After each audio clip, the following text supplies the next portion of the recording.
ронандаи дулан дар фоҷиаи кӯлоб кист? бино ба иттилои ба дасти мо расида, ронандаи мошини дулан ки дар кӯлоб боиси марги 11 нафар ва захмӣ шудани 12 нафар шуд, эргашо шӯҳратҷон исматуллоевич ном дорад. соли таваллуди номурда 1986 буда истиқоматкунандаи ноҳияи рӯдакӣ будааст.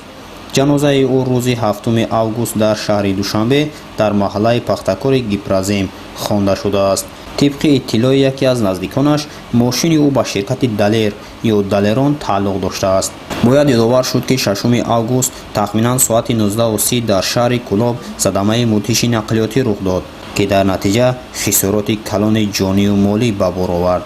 мошини буркаши тамғаи дулан дорои ядак присеп рақами қайди давлатиаш 538 ZE01 мутааллиқ ба ҷамъияти дорои масъулияташ маҳдуди кафолат воридоту содирот дар шаҳрҳои душанбе, кӯлоб, хорух дар километраи 1 дар ҳудуди кӯчаи ҷумъа али шаҳри кӯлоб бинобар сабаби аз кор баромадани маҷмӯи бозорӣ тормоз ба самти муқобил баромада даҳҳо нақлиётро бо мусофиронаш зер карда хонаҳоро чапа гардонидааст.